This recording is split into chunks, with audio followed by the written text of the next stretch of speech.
So again, this is a little bit repetitive here, but it really does, like, the thing is, I know the reason we're being repetitive is because we've done this a million times. And I know from talking to people and getting them to do it, I know the areas that people just skip. You know, it's like, oh yeah, that's just not important. I know that you put it on the list there, but no, I didn't do that. You know, there's a reason all of this stuff is where it is, and it's there for a reason, right? So again, how not to fail in goal setting, how not to fail in actually achieving your goals, right? This is the process, right? There are many others, you know, there's multiple things that you could add on to this, but this is the basic process. This is the, you know, we've done a lot of research in this in terms of, you know, how we can coach better. We've like looked at different research papers. We've talked to different people. We've talked to different coaches in terms of coaches that get great results, talk about their failures, their pros, their cons, what worked for them, what didn't work for them. So we like to think that we have a fairly locked down system here, right? But the thing about it is, it's actually not that complicated, right?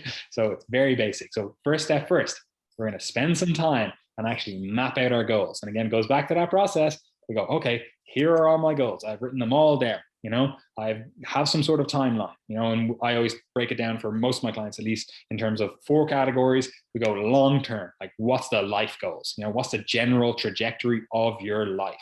Well, what are we aiming towards? Like, again, you asked me and Gary, we're like, okay, well, what do we want to have accomplished when I'm sitting on my deathbed? And I'm like, this is what I want to have done. And I get my clients to do it from both sides. I'm like, think about going forward. Think about like, this is the general trajectory of my life. These are the things I want to have done. And then I get them to do it backwards. So I'm like, you're on your deathbed, but what do you want to look back and say, yeah, I'm really happy I did that. I'm really happy I did that. Really happy I did that. You know, I wish I had done that.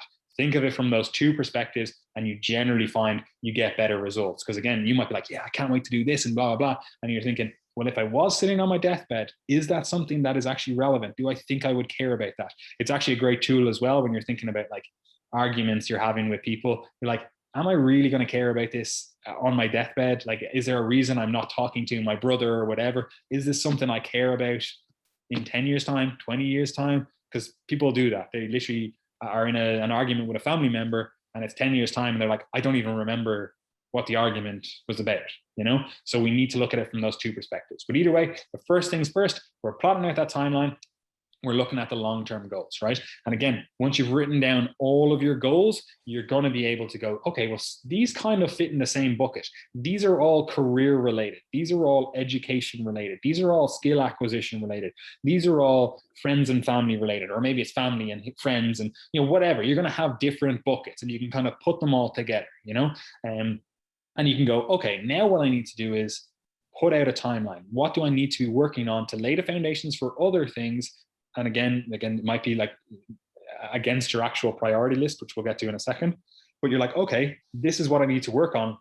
I need to have accomplished these things before I work on these things. Now, the thing about this is, and I always say to clients, I'm like, this is basically a situation of the best laid plans of mice and men, right? Like, you think, you're like, oh yeah, I'm going to plan this stuff out. It's going to be great. But ultimately, plans are going to change. Life is going to get in the way. You might be like, yeah, I'm going to get this done in the next 3 years or 5 years or whatever. And, you know, you have a child when you're like, oh, that was actually year 5 of my plan, or, you know, something happens, a family member dies, or they're really sick and you have to look after them for 6 months or a year or whatever. Like, stuff gets in the way that you just cannot plan for, right? So you have a general trajectory. That's what we're looking for here. What's the life goal? What are we aiming towards? We're looking at it from looking to the future, but then also as if we're on our deathbed, looking back, right? And then we can break it down into more relevant goals, right? So I always call this medium goals, right? And the reason I call them medium goals, even though people think of it in terms of long-term, medium goals, 3 to 5 year goals, right? And again, you might be like, that, geez, that's not medium. But ultimately, if you're listening to this podcast, you're probably looking to maximize your health. You're probably looking to live to 120 years old. So in the grand scheme of things, 3 to 5 years, it's really not that long, right? So they are medium-term goals, right? And I try to encourage my clients to think of like health, body composition, performance in terms of, that's a medium term, 3 to 5 years. You're not going to build 20 kilos of muscle in the next 3 to 6 months, right? But 3 to 5 years, maybe we can do it. You know, if you got the good genetics for it, you know. So we need to look at that longer time horizon, right? So we've got medium-term goals, 3 to 5 years. What do you want to have accomplished over that 3 to 5 years? And at the moment, we're just looking at our goals, right? We're just like, 3 to 5 years, I want to have accomplished this. For example, Gary, you might be like, I want to have accomplished a purple belt in the next 3 to 5 years, and maybe even a brown. You'd be like, I'm really happy with a brown belt. But let's say purple, I'd be happy, right? You might be like, I want to have very fluent Russian, at least speaking it, 3 to 5 years. I want to be able to have a conversation. A random Russian person I meet on the street, they might be like, yeah, your accent's a bit fucked up, but they understand what you're talking about, right? So you might have these medium goals, right? And then we go, what are our short-term goals? What do I need to be working over the next 1 to 3 years to ensure that those medium-term goals actually get accomplished, right? So we're like, okay, this is what I want to have achieved at the end of this year. Again, coming up to where it is the new year, you're like, this is what I want to have achieved at the end of this year. What do I want to have achieved over the next 2 years, 3 years? Like, what are we ultimately building towards, right? And then we break it down into very short-term goals. So what's the next 6 to 12 months looking like? Okay, we want to have accomplished this, or we want to do these things in the next 6 to 12 months.